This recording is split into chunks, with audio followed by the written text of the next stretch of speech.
அஸ்ஸலாமு அலைக்கும் வரஹ்மத்துல்லாஹி வபரகாத்துஹு. கண்ணியமிக்க எல்லாம் வல்ல அல்லாஹ்வின் அடியார்களே, அன்பார்ந்த சகோதர சகோதரிகளே, பெரியவர்களே, தாய்மார்களே, மறுமையில் மனிதனின் நிலை என்னும் தலைப்பில் இரவு தொழுகையை தொழுதுவிட்டு தினந்தோறும் நாம் பார்த்து வருகிறோம்.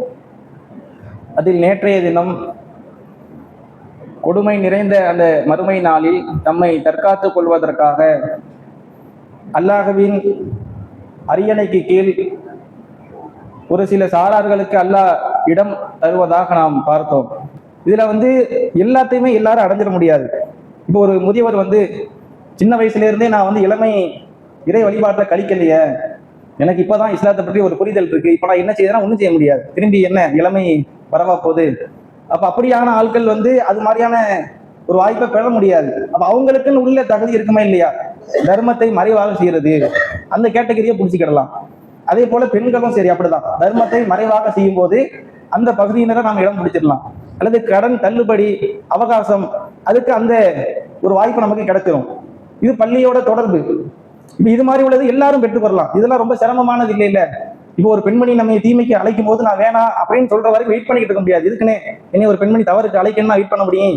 இதெல்லாம் அப்படி அமைஞ்சிட்டா அது மாதிரியான நிலை, இதெல்லாம் எல்லாரும் பெற முடியாது. அப்படி பெறுவதற்கும் சிலது இருக்கா இல்லையா? பள்ளியோட தொடர்புல இருக்கணும், தனிமையில அழுகணும், கடன் தள்ளுபடி செய்யணும், இது மாதிரி சில விஷயங்களை நாம செய்வதற்கு முற்பட வேண்டும். அதை கேட்டுட்டு அப்படியே போயிடாம முடிஞ்ச அளவுக்கு இந்தந்த காரியங்கள் நாம நம்ம வாழ்க்கையில செய்யணும் என்று நாம அதுக்காக வேண்டி அதிக மெனக்கெடணும். அதே போல அல்லாஹ்விடத்தில் அதிகமா பிரார்த்தனையும் செய்யணும், துவா செய்யணும். இறைவா, அல்லாஹ் அரிசனுடைய நிலையில் எனக்கு நீ கொடு. ஏன்னா அந்த கொடூரத்தில் அங்க போய் நின்றுட்டு நாம தப்பிக்க முடியாது. இப்பவுமே அல்லாஹ்ட்ட அதுக்கான ஒரு கோரிக்கையை முன்வைக்கணும். அதே போல அரிசனுடைய நிழலை பெறுவதை போல இன்னொரு சுகத்தையும் அல்லாஹ் அங்க கொடுக்குறான். அதுதான் கௌசர் என்ற தடாகம். அதுக்காகவே அல்லாஹ்ட்ட துவா செய்யணும். இறைவா, மறுமையில அந்த கொடூரத்திலையும் 2 சுவைமிக்க ஒரு தருணம் என்று சொன்னால் அதுல ஒண்ணு அரிசனுடைய நிழல், இன்னொன்னு கௌசர் தடாகம், பானம் மிக்கது. ரசூலுல்லாஹ் சொல்றாங்க, மறுமை நாளில் எனக்கு கௌசர் தடாகம் தர இருக்கிறது. 108வது அத்தியாயம். அந்த அத்தியாயம் அருளப்பட்ட அந்த பின்னணியை நம்ம பார்க்கிறோம். ரசூலுல்லாஹ் ஒரு முறை உறங்கி கொண்டு இருக்கிறாங்க, தூங்கிட்டு இருக்கிறாங்க.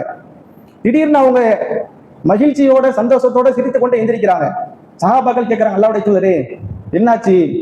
அப்ப ரசூலுல்லாஹ் சொல்றாங்க, எனக்கு இப்போ ஒரு வசனம் இறக்கப்பட்டது, பிஸ்மில்லாஹிர் ரஹ்மானிர் ரஹீம் என்று சொல்லிட்டு அதை ஓதுறாங்க. இன்னா அஅதைனா கல் கௌசர், நபியே உமக்கு கௌசரை நாம் வழங்கினோம். ஃபஸல்லி ரப்பிக வன்ஹர், எனவே நீர் உமது இறைவனுக்காக தொழுது அறுப்பீராக, பலியிடுவீராக. அல்லாஹ் இங்க உங்களுக்கு நான் கௌசரை வழங்கியிருக்கிறோம், தனித்துவமான சிறப்பு மிக்கது. எனவே இறைவனுக்காக நீங்கள் தொழுது அவனுக்கே நீங்கள் பலியிடுவீராக என்று அல்லாஹ் சொல்லி காட்டுகிறார். அப்ப கௌசர் என்று இந்த இடத்தை அல்லாஹ் சொல்லி காட்டுறான். கௌசர்னா என்ன? ரசூலுல்லாஹ் அதை பத்தி விளக்குறாங்க. கௌசர் என்றால் என்ன தெரியுமா? அது அதிக அளவு நன்மை மிக்கது.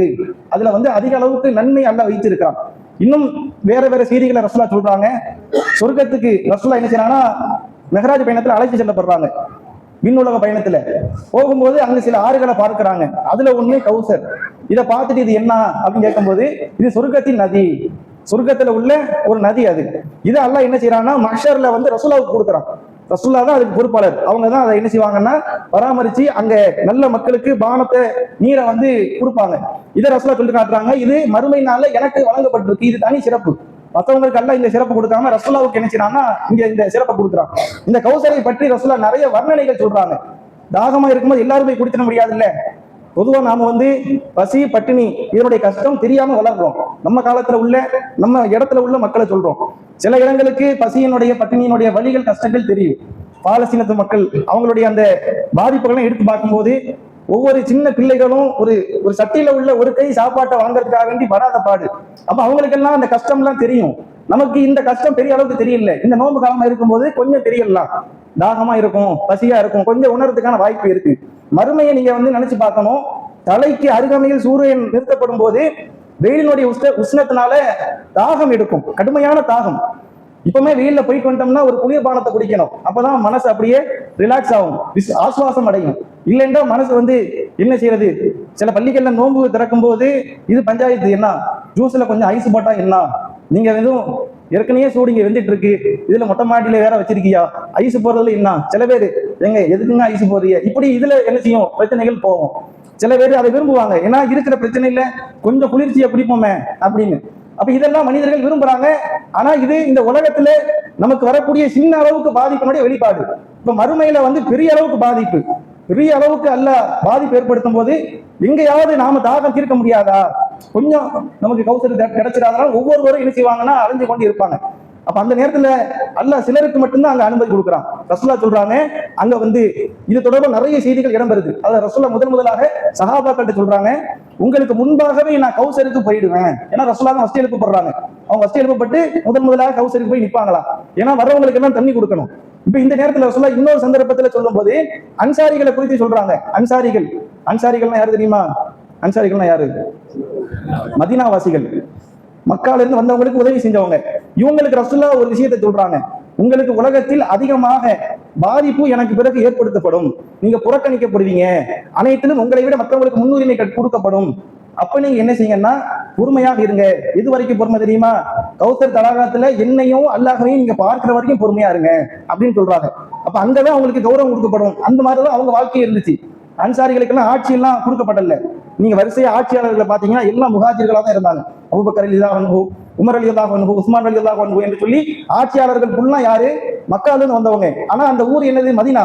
மதீனால வேற ஒரு ஆளுக்கு ஆட்சி செய்யறாங்க. இன்னைக்கு நம்ம தமிழகத்துல தமிழ்நாட்டுல தமிழர் தான் ஆளணும், வேற ஆளுக்கு ஆளுறது இந்த அளவுக்கு பஞ்சாயத்தை போயிட்டு இருக்கு பாருங்க. அப்ப இப்படி இருக்கும்போது அந்த அன்சாரிகள் என்ன செய்யலாம், விட்டு கொடுத்தாங்க. அல்லாஹ்வுடைய இந்த வார்த்தைக்காக, அல்லாஹ்வுடைய தூதருடைய வார்த்தைக்காக வந்து தனக்கு வரக்கூடிய அனைத்து விஷயங்களும் விட்டு கொடுத்தாங்க. அப்ப அதையும் அல்லாஹ் எடுத்து சொல்றாங்க, கௌசர்ல நீங்க பாப்பீங்க, அங்க நான் உங்களுக்கு காத்து கொண்டிருப்பேன், உங்களை நான் எதிர்பார்த்திருப்பேன் இந்த பானத்தை போட்டுவதற்காக என்று சொல்லி அல்லாஹ்வுடைய தூதர் அதை சொல்றதை பார்க்கிறோம். இப்ப அந்த கௌசர்னுடைய வர்ணனையை சொல்றாங்க ரசூலுல்லாஹ். கௌசர்னா என்ன, அது எப்படி இருக்கும் என்று. அது வந்து அதனுடைய அகலத்தை சொல்லும் போது 1 மாத கால பயண தொலைவுக்கு இருக்கும். அதனுடைய அகலம் வந்து 1 மாத கால பயண தொலைவு. 1 மாசம் பயணம் செஞ்சுட்டே இருந்தோம்னா எவ்வளவு தொலைவு வருமோ அது போல அதனுடைய அகலம் இருக்கும் என்று ரசூலுல்லாஹ் சொல்றதை பார்க்கிறோம். அதே போல இன்னொரு செய்தியில சொல்லும் போது, யமனில் உள்ள சன்ஆ என்ற நாட்டிற்கும் ஷாம் என்ற நாட்டை சார்ந்த அதுக்கு பக்கத்துல உள்ள ஐலா என்ற நாட்டிற்கும் இடையில் உள்ள தூரம் கிட்டத்தட்ட இன்றைய அளவு நம்ம எடுத்து பார்த்தோம்னா ஒரு 1200 இருந்து 1500 கிலோமீட்டர். அவ்வளவு தொலைவுக்கு என்ன செய்யும்னா அந்த கௌசருடைய அந்த நீர் தேக்கம் இருக்கும். இப்ப இதுல இருக்கக்கூடிய ஒவ்வொரு பொருளையும் ரசூலுல்லாஹ் வர்ணிக்கிறாங்க. அதுல வந்து அதனுடைய ஓரப்பகுதியில நீங்க பாத்தீங்கன்னா சில குவளைகள் இருக்கும். அதுல தண்ணீர் மோண்டு குடிக்கிறதுக்காக, எடுத்து குடிக்கிறதுக்காக வேண்டி குவளைகள் மாதிரியாக இருக்கும், கூஜாக்கள். அது எப்படி இருக்குன்னா முத்துக்களான துளையுள்ள கூஜாக்கள். அது முத்து மாதிரியான குவளைகள், முத்து உடையது. இப்ப நாம வந்து சில்வர்ல குடிப்போம், பிளாஸ்டிக்ல, பேப்பர்ல இப்பெல்லாம் குடிக்கிறோமா இல்லையா? அங்க என்னன்னா முத்துக்களான கூஜாக்கள் இருக்குமா, துளை உள்ள கூஜாக்கள். அது எவ்வளவு இருக்கும்? மேகம் இல்லாத ஒரு நிலையில் நீங்கள் வானில் நட்சத்திரத்தை பார்க்கும்போது எவ்வளவு நட்சத்திரங்கள் இருக்கு. சில நேரங்கள் நட்சத்திரம் ஒழுங்கா தெரியாது, சில நேரம் பார்த்தோம்னா வான் முழுவதும் நட்சத்திரமாக நிரப்பப்பட்டிருக்கும். இது மாதிரியாக நீங்கள் வந்து அந்த கௌசர் தடாகத்துல நட்சத்திரத்தை போன்ற அந்த கூஜாக்களை, அந்த கோலைகளை, தண்ணி பானம் குடிக்கக்கூடிய அந்த பொருளை நீங்க பாப்பீங்க. அந்த அளவுக்கு நிரப்பப்பட்டதாக அந்த கௌசர் தடாகம் இருக்கும் என்று சொல்லி அதையும் ரசூலுல்லாஹ் சொல்றாங்க. அதை சொல்லிட்டு அடுத்ததாக அதனுடைய சுவையை பற்றி சொல்றாங்க. அது எந்த அளவுக்கு சுவையானது என்று சொன்னால், பாலை விட வெண்மையானது. சில அறிவிப்புகள் மாறி மாறி வருது, பாலை விட வெண்மையானது, வெள்ளியை விட வெண்மையானது, இது மாதிரியாக சில செய்திகள் வருது. பாலை விட வெண்மையானது வச்சுக்கோங்க, இருக்கிறதே நம்ம வெள்ளைக்கு ஒரு அடையாளப்படுத்துறது வந்து பாலைன்னு சொல்லுவோம். பாலை விட வெண்மையானதாக, அப்படியே பார்க்கிறதுக்கு பிரகாசமாக பளிச்சுன்னு இருக்குமா. அதே போல அதனுடைய சுவையை சொல்றாங்க, அது வந்து தேனை விட சுவையானது. அதுலயே வந்து இன்னும் அது டீப்பா சொல்றதா இருந்தா, பால் மற்றும் தேன் இது இரண்டும் கலந்ததை விட இனிமையானது. நீங்க பொதுவா வந்து வெறுமனே தேன் சாப்பிடறதுக்கும் பாலோட கலந்து சாப்பிடறதுக்கும் ரொம்ப இனிப்பா இருக்கும். பாலினுடைய சுவையை உச்சத்தை தொடும். அவர் ரசூலுல்லாஹ் சொல்றாங்க, பாலில் நீங்க தேனை கலந்து சாப்பிட்டீங்கன்னா எந்த அளவுக்கு ஒரு இனிமையாக, ஒரு இனிப்பாக, சுவையாக இருக்குமோ அதை விட இந்த கௌசர் தடாகம் என்பது சுவையானது. அதே போல இன்னும் ரசூலுல்லாஹ் அதை பத்தி சொல்றாங்க, அதற்கு அடியில் இருக்கக்கூடிய அந்த மண், அதனுடைய சுவை, அதனுடைய மனம், அந்த கௌசர் தடாகத்தினுடைய மனம் என்பது கஸ்தூரியை விட மிக உயர்ந்தது. இருக்கிறதுலேயே உயர்ந்ததை ரசூலுல்லாஹ் சொல்றாங்க. நறுமணம் மிக்கதாக, கஸ்தூரியை விட நறுமணம் மிக்கதாக அது இருக்கும். அடுத்து அல்லாஹ்வுடைய தூதர் ஸல்லல்லாஹு அலைஹி வஸல்லம் சொல்றாங்க, அதில் ஒருவர் வந்து பானத்தை பருகி விட்டால், ஒரு தடவை வந்து தண்ணி குடிச்சிட்டாங்க, ஒரு தடவை குடிச்சிட்டாங்க அப்படின்னா இதுக்கப்புறம் அதுல அவருக்கு பசியே எடுக்காத அளவுக்கு தாகம் திறந்துவிடும். ஒரு தடவை அந்த கௌசர்ல போய் தண்ணி குடிச்சிட்டோம், அதுக்கப்புறம் தாகமே எடுக்காதான். 50,000 ஆண்டுகள் சொன்னமா இல்லையா? ஒரு நாள் என்பது 50,000 ஆண்டுக்கு நேரானது. அவ்வளவு நாள் முழுக்க நாம அங்க நின்றாலும் கூட இங்க போய் ஒரு தடவை தண்ணி குடிச்சு வந்துட்டோம்னா அதுக்கப்புறம் நமக்கு தாகமே எடுக்காது, அதுவே போதுமானதாக இருக்கும் என்று சொல்லி அல்லாஹ்வுடைய தூதர் ஸல்லல்லாஹு அலைஹி வஸல்லம் அவர்கள் சொல்றதை பார்க்கிறோம். அப்ப இங்க வந்து யாரு போய் தண்ணி குடிக்க முடியும்? எல்லாரும் போய் குடிக்க முடியுமா? எல்லாரும் குடிக்க முடியாது. இங்க சிலர் வந்து தண்ணி குடிக்க அனுமதிக்கப்படுவாங்க, சிலர் அனுமதிக்கவே பட மாட்டாங்க. அதுல ரசூலுல்லாஹ்ட்ட தான் இந்த பொறுப்பு இருக்கனால ரசூலுல்லாஹ் அதை குறிப்பிட்டு சொல்றாங்க. ஏன்னா அங்க எல்லா மக்களும் இருப்பாங்க. ஆதம் அலைஹிஸ்ஸலாம் காலத்துல இருந்து நம்ம மக்கள்ல உள்ள நல்லவர்கள் கெட்டவர்கள் இந்த அனைத்து மக்களும் இருப்பாங்க. இப்ப ரசூலுல்லாஹ்ட்ட கேட்கறாங்க சஹாபாக்கள், அல்லாஹ்வுடைய தூதரே எல்லாரும் அங்க இருப்பாங்களே, நீங்க எப்படி நல்லவங்க உங்க சமூகத்தார்னு கண்டுபிடிப்பீங்க, எப்படி அடையாளம் காணுவீங்க அப்படின்னு கேட்கறாங்க. அதுக்கு ரசூலுல்லாஹ் சொல்றாங்க, அதுக்குன்னு நல்ல ஒரு பிரத்யேக அடையாளத்தை வச்சிருக்கிறான். என்ன அடையாளம் என்று சொன்னால், உங்கள ஒருவர் உதுவு செஞ்சிருப்பாரா இல்லையா, உதுவு செஞ்ச காரணத்தினால் அந்த பகுதிகள் வெண்மையாக இருக்கும். அந்த வெண்மையை வைத்து நான் அடையாளம் கண்டு கொள்வேன்.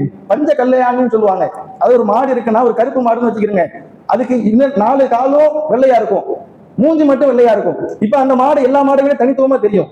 ஒரு வெள்ளை மாடு இருக்கு, காலு 4 காலும் கருப்பா இருக்கு, தலை மட்டும் வெள்ளையா இருக்கு. இப்ப கருப்பு மாட்டு இருந்துச்சுன்னா அது ஈஸியா கண்டுபிடிச்சிடலாம். இந்த மாதிரி அனைத்தை விட்டு தனித்துவப்படுத்துற அடையாளம். இப்ப எல்லாரும் இருந்தாலும், நல்லவங்க கெட்டவங்க என்று எல்லாரும் இருந்தாலும், ரசூலுல்லாஹ் யாருக்கெல்லாம் அந்த தண்ணீரை கொடுப்பாங்கன்னா, உதுவு செய்தவர்களுடைய அடையாளத்தை வச்சு, இவங்க என் சமூகம், இவங்க நல்லவங்க, இவங்களுக்கு தண்ணீர் கொடுக்கணும் என்று சொல்லி அல்லாஹ்வுடைய தூதர் அவங்களை வந்து என்ன செய்வாங்கன்னா அடையாளம் கண்டு கொள்வார்கள் என்று சொல்லி அறிவிக்கிறத பார்க்கிறோம். இந்த செய்தி அபூ ஹுரைரா ரலியல்லாஹு அன்ஹு அவங்க அறிவிக்கிறாங்க.